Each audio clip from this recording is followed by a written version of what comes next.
जिसको बीजेपी का B team कहते हैं, आपको शर्म आनी चाहिए कि जिस आदमी ने आपको अपने दरवाजे से धक्के देके भगा दिया, आपको टिकट नहीं दिया, यही हैदराबाद के बैरिस्टर असदुद्दीन ओवैसी साहब ने आपको टिकट दिया।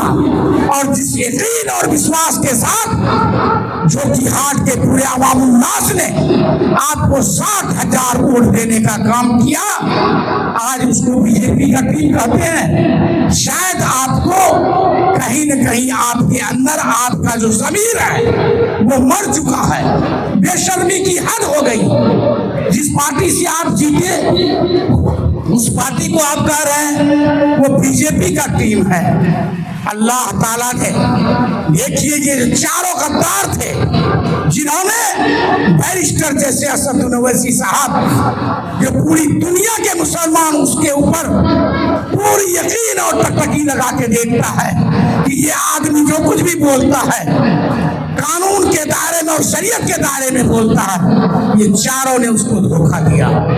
और दुनिया ही में 3 आदमी को सजा मिल गई जिसको इन्होंने जाके अपना समर्थन दिया, कुछ पैसे के लालच में बिक गया, तीनों की टिकट आरजेडी वाटे में काट दिया।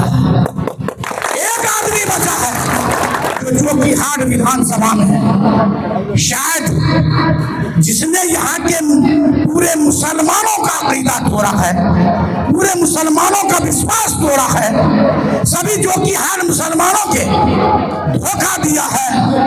वो दिन दूर नहीं, 11 तारीख को जब बटन दबेगा दोबारा पतन में इंशाअल्लाह 14 तारीख को ये गूंज सुनाई पड़ेगी।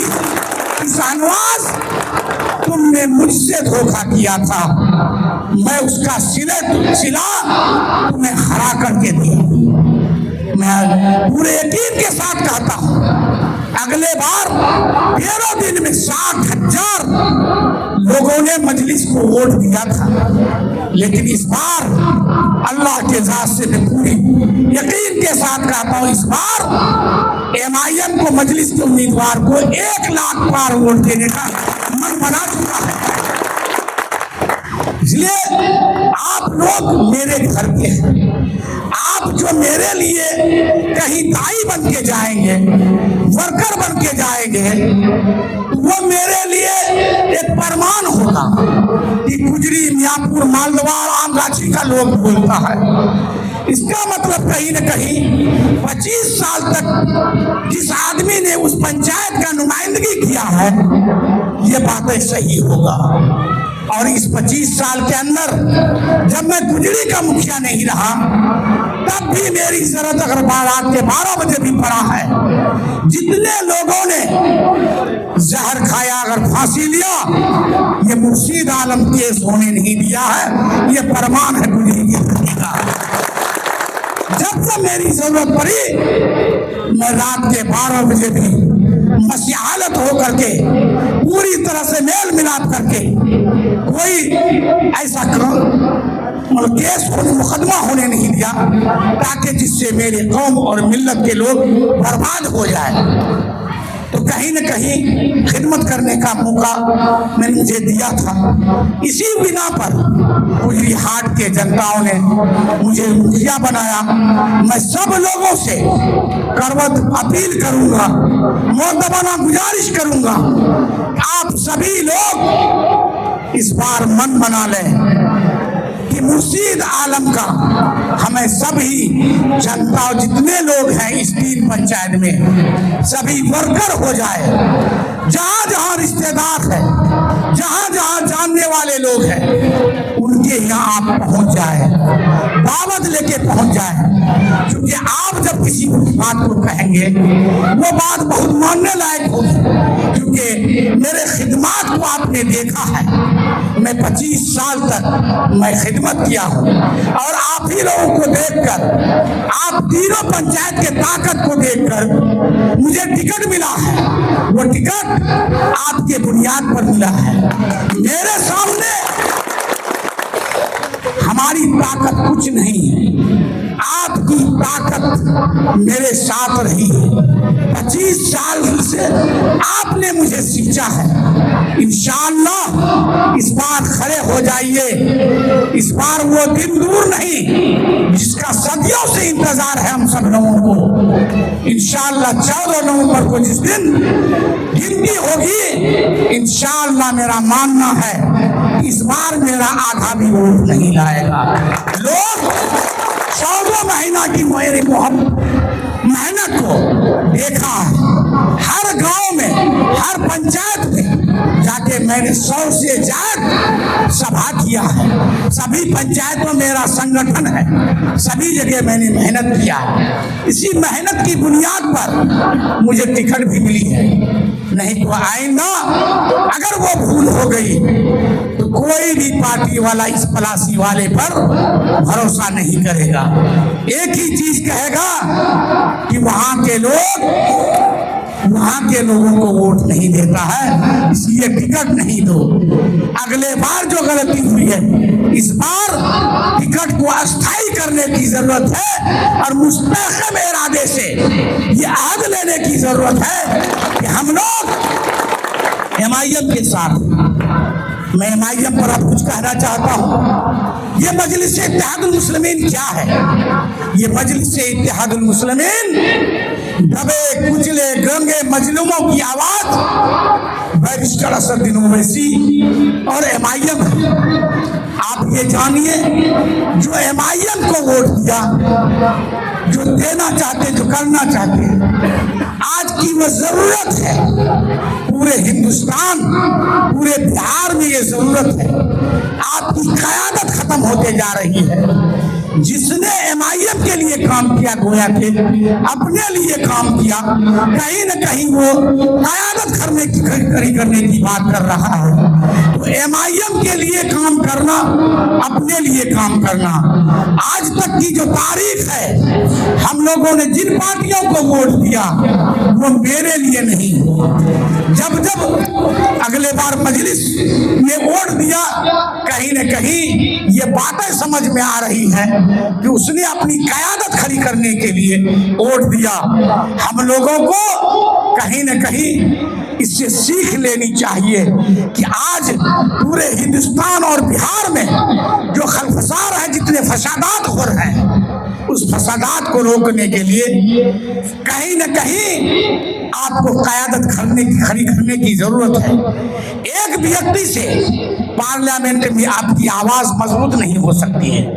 एक व्यक्ति से बिहार असेंबली में आपकी बात मजबूत नहीं हो सकती है। कहीं न कहीं पूरी मजबूती और मुस्तहकम इरादे से मजलिस को पकड़ना होगा। जिस दिन आप मजलिस के उम्मीदवार को जिता देंगे, उस दिन पूरी दुनिया और पूरे हिंदुस्तान के लोग जो आप लोगों पर भरोसा करके टकटकी कर देख रहा है, उस दिन वो अपने आप को भी गौरवान्वित महसूस करेगा कि कहीं ना कहीं वो देख रहा है कि बिहार का लोग क्या कर रहा है। जो मुसलमानों की आबादी वाला इलाका है, वहां से MIM जीतता है। ये बातें उत्तर प्रदेश में जब चुनाव होने वाला है, वहां भी पहुंचेगी। जिस दिन MIM का 10 से 12 विधायक भी जीत लेगा, वो दिन दूर नहीं। मेरे पार्टी के बगैर, मेरे MLA के बगैर बिहार में कोई भी पार्टी सरकार नहीं बना सकती है। जब हम सरकार बनाएंगे तो चाहे कोई भी जाति हो, चाहे वो ST SC हो और कोई जाति हो या मुसलमान हो, उस पर अत्याचार नहीं होगा। क्योंकि हमारी पार्टी का जो उसूल और जाब्ता है, वो जाब्ता यह है कि मजलूमों के खिलाफ आवाज उठाना, जो जालिम है उनको सजा दिलाना, अगर कोई मजलूम है उनकी मदद करना, यही पार्टी के हमारा मैनिफेस्टो है। और वो देखते हैं पूरे हिजाब से लेके 3 तलाक तक, SIR तक, CA हो गया, NRC हो गया, आखिर में वक्फ तक कोई नहीं बोला। एक एक बैरिस्टर असदुद्दीन ओवैसी साहब पूरी ईमानदारी और फिक्र लेकर के हम लोगों के बारे में वो बोलता है, उसकी आवाज तभी मजबूत होगी, बैरिस्टर असदुद्दीन ओवैसी साहब तभी मजबूत होगा जब उसका नुमाइंदा यहाँ से जीत के चला जाएगा। तो इसका मतलब बैरिस्टर साहब मजबूत हो गया और बिहार में क़यादत खड़ी हो गई और मेरे बड़े सरकार बनेगी तो जुल्म नहीं होगा, हर जुल्म के खिलाफ मजलिस की आवाज होगी। मैं आखिर में यहाँ के लोगों से मुअद्दबाना गुजारिश करता हूँ कि आज के बाद सभी लोग गुजरी, फरसाडांगी, मियाँपुर, मालदवार, आमगाछी के लोग अपने रिश्तेदारों के यहाँ फैल जाए। आप मेरे लिए वोट मांगे, मजलिस के लिए वोट मांगे, तभी आपका बेटा, आपका भाई यहाँ पर एमएलए बन सकता है, तभी आप एमएलए बन सकते हैं। ये फख्र इस बार आपको हासिल होने वाला है कि पलासी का बेटा इस बार एमएलए बनने वाला है। कहीं न कहीं वो आपकी मेहनत से होगा। आप जग जाइए, आप जब जग जाएंगे तो सब चीज पा लेंगे। आप अगर सुस्त पड़ जाएंगे आपसे सभी छीन लेगा, सभी बहुरूपिया आएगा। दो बीजेपी है, एक आरजेडी है, एक छोटा रिचार्ज बीजेपी जन स्वराज, बड़ा बीजेपी जदयू। हम जदयू क्यों छोड़े थे? क्योंकि प्रदीप सिंह ने कहा था अररिया की सरजमीन पर मुसलमानों को रहना है तो हिंदू बनना होगा।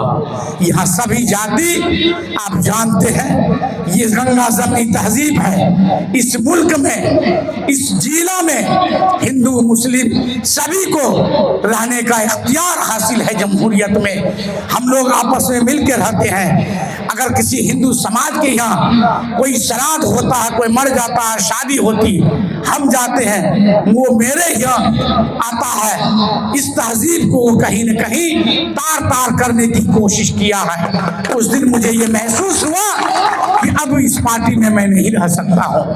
मैं इन्हीं बातों के साथ आप लोगों से विदा चाहता हूँ कि आप लोग सभी हमारे गार्जियन हैं, भाई हैं, सभी रिश्तेदार हैं।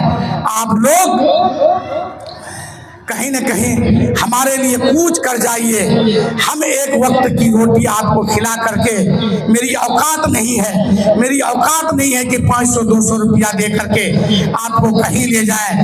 आप लोगों के मेहनत से, आप लोगों को जब मैंने पिकारा, ओवैसी साहब आए या जहाँ भी कोई भी इजलास हुआ, आपकी मेहनत के वजह से हमारी पार्टी को ये महसूस हुआ कि उस इलाके के लोगों में एक जुनून है, इसलिए टिकट उन्हीं को दिया जाए। वो आपके बदौलत मिला है। मैं एक नारा लगाता हूं, आप लोग उसमें साथ हैं। पतंग छाप जिंदाबाद, पतंग छाप जिंदाबाद, पतंग छाप जिंदाबाद, बैरिस्टर असदुद्दीन ओवैसी जिंदाबाद, बैरिस्टर असदुद्दीन ओवैसी जिंदाबाद, बैरिस्टर असदुद्दीन ओवैसी जिंदाबाद, अख्तरुल ईमान जिंदाबाद, अख्तरुल ईमान जिंदाबाद, मुखिया मुर्शिद जिंदाबाद, मुखिया मुर्शिद जिंदाबाद, दिल्ली की जनता जिंदाबाद, दिल्ली की जनता जिंदाबाद, मोदी विधानसभा जिंदाबाद, जीतेंगे भाई, जीतेंगे, जीतेंगे, जीतेंगे।